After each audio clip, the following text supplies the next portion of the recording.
Hello again, Green Prix race teams. Hey, this is Mike Brakey. I'm the Green Prix race director. And as promised earlier this summer, I figured I always say this, it's going to be a quick video, but I think this one will be probably 10 minutes-ish. Kind of a race prep, a mindset idea, how to get your car prepared for the fall race. So that's where I want to start. All right. Now, let me do this first. I'm going to talk through some of these steps. But look, it's very simple, but this is what I do. It's on a checklist, a clipboard that sits out in my garage. And guess what? For a race I had last weekend at Road Atlanta, that was the list. Lotus Road Atlanta race prep. Under that was the over the winter, what to do to get the car ready. It's about making lists so you don't forget things. Under that, this is just some mechanical measurements on valve clearances, but I keep that in the same place. And guess what? At the very bottom of my clipboard is the tech sheet for the SCCA National Tour. So all of these things I'm going to kind of cover in the video, but I'm showing you this because I use it myself and it helps me keep track of what needs to be done to prepare my car for the next race or over the winter or as you guys get ready for the fall race in this case. Okay, so let's go to the websites, as I always harp on the websites. We'll start there, green spaces, right? And you can see the web address. Right now, we've just completed our first meeting in preparation for the fall, and I'm time stamping here, but it's the end of July, so that's how early the preparations start to get ready for the fall race. And again, if you go to green spaces and just go to the programs, Chattanooga Green Prix, and already you'll see we have the date and location for the fall. Okay. Now, under advisor resources, those are being amended, modified, cleaned up as we speak, getting rid of some of the old information and a few of the new videos. We're going to leave the suspension basics, the race etiquette, but we're going to get rid of the old drivers meetings, that kind of thing. There's two new videos, one specifically for the Goblins about how to tighten up those sloppy loose wheels that make you drive into the barrier and each other, and then of course this one.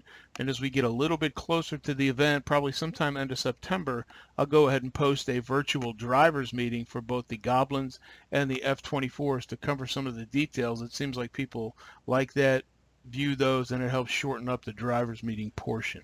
Okay. The other website I want to show you is Green Power USA, and yes, it's easy to get these mixed up, but again, here's the web address, and the reason I show you this is they have an online store. And so if you're needing parts for F-24s, for Goblins, most of ours are the Gen 1 version, things like that, there are pieces, parts, let's just pick one, wheels and tires.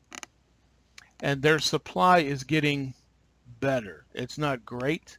And just talking to these folks a few weeks ago, there's still a huge backlog on the overall chassis, things like that, just because they don't have any in England right now. So let alone getting one across the pond, they just don't have them. But you can see there are parts on here that you can order through Green Power.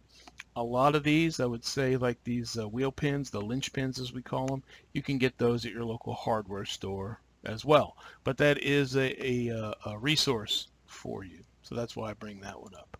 Okay, let's jump into the bullets for the presentation. Okay, cool. That's a picture of Road Atlanta, in fact, going through turn 3.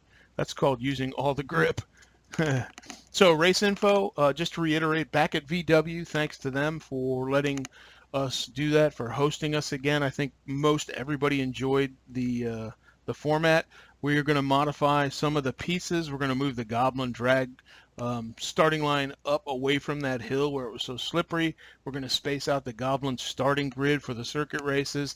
And we've tweaked the course just a little bit. It'll be sort of the same, but to allow a quicker changeover from the Goblin basic oval track to the more technical F-24 with the infield section, if you want to call it that. Okay, use the websites. That's why I brought them up. Again, the virtual drivers meeting piece will come up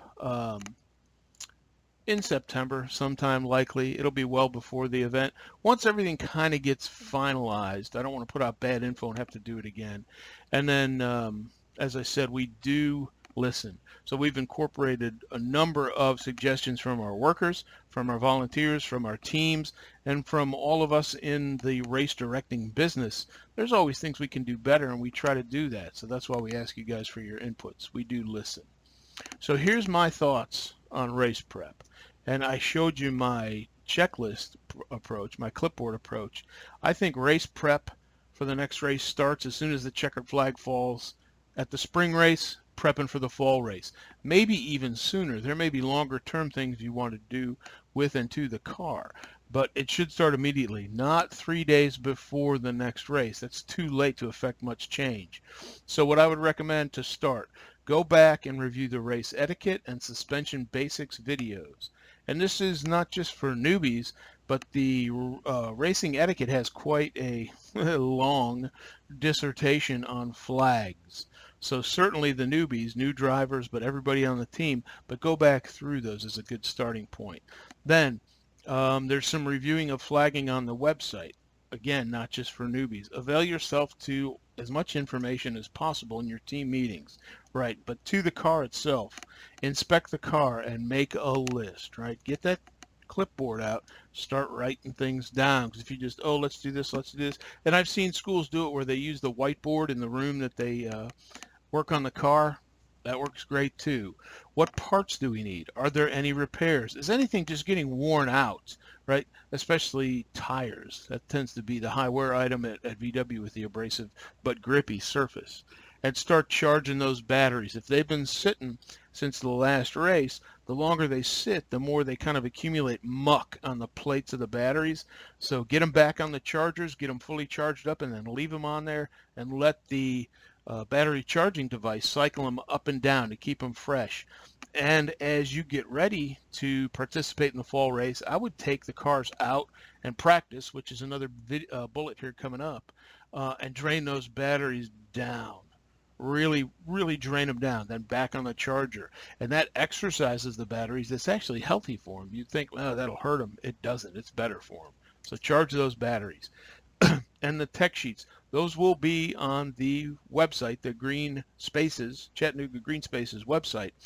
And if you're not sure, right, or you're struggling a little bit as to, okay, what should we look at, get out that tech sheet and use that as the basis for your overall car inspection. And if you go down the list and you go, oh, that's not right, we need to fix it, okay, put that on the whiteboard. But it helps you, and by the end of all this, you should be through your tech inspection checklist, and that means all the things are fixed and the car is ready to go, okay?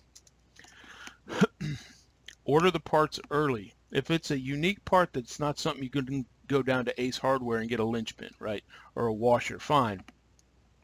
But if it's something more unique, order those early. And you don't have to go to Green Power USA right off the bat. If you're lacking, say you need one of the drive wheels for a Goblin, just as an example, get a hold of Madison at Green Spaces and see what we have in the parts bin. Because in one of the previous videos, just like at the race, we bring a good cross-section of parts. We don't have everything to build a car from scratch, but we have a lot of parts. So if we have something, then we can get you that part quicker, and then Green Spaces will order a replacement for that. So I would start there, and then if it's something simple, nut, bolt, linchpin, right? The hardware store is a great place. If you're not sure, if you want to use a suitable substitute, but you're just like, I'm not sure if I can do that, ask, okay? Most of the time the answer is yes, but there may be an occasion where it's like, nope, because we want to keep the playing field level and part X would be an unfair advantage, okay? Batteries, the state of batteries should be kind of okay. There's probably a few teams out there that have been running for a while where the batteries are getting toward the end of their useful life. We do have some at Green Spaces, and the other would be the motors. Not as likely, but occasionally motors do go bad, and we have a few of those. Now, we're not going to give you a fresh motor after 1 year of racing to get you the top battery or the top motor out there. But if yours is dying, like smoke is coming out of it when you turn it on, when you hit the throttle button, yeah, it's probably time to fix that. Okay. Then the last piece. Look, I'm at 10 minutes. I'm going to be close. Practice, practice, practice. Racing is all about seat time. The more time you spend behind the wheel, the better you get. So what I would suggest for the Goblins, as a team, this isn't just the driver in this case, practice those drag race starts. We're going to do the same format as the last two iterations, right? A drag race, a slalom race, driver change, do it again. So practice those starts, that 1, 2, 3 step, and the driver getting on the button in the middle, like the second step, to smoothly pull away from the pusher. The better the start, the better chances of winning the drag race.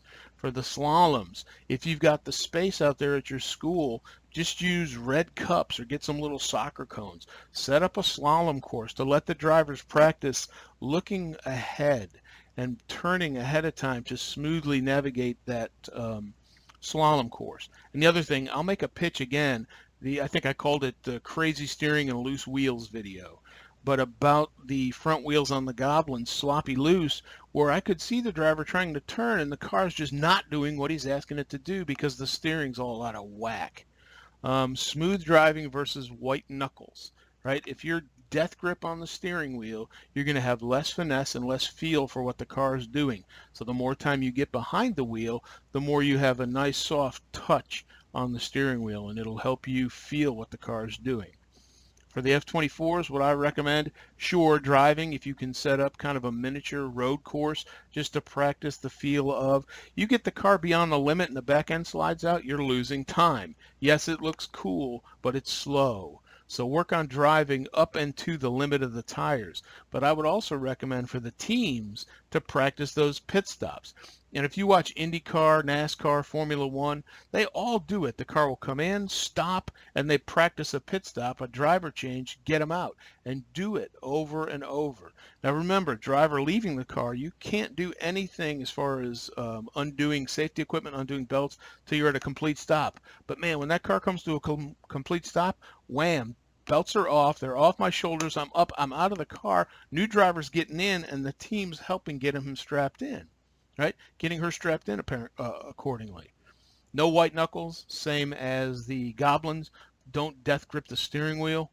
And I would work on, and I'm not sure the best way to do this as far as in practice, but force yourself to look in your mirrors occasionally. Get those mirrors used and get them adjusted properly where they're in your peripheral vision, but they're actually looking at what's behind you, not looking at the sky or your rear tire. Okay, so that should help with race prep. And here's my last point, and my head got in the way at the end. No, not really. Okay, do not show up with a car that needs to be fixed at tech inspection. We've had, I'm just going to say, far too much of that. If something crops up, we had a car break, they had something, a tool come loose and it crunched something on the car en route to the race.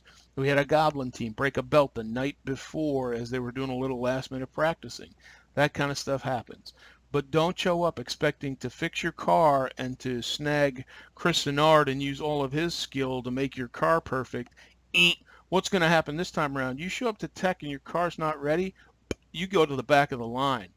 And we're going to get everybody done. And if you don't get out there for the first practice, first race, I'm sorry. But don't show up needing to do work on the car. And that may sound draconian, but it is what it is. Okay?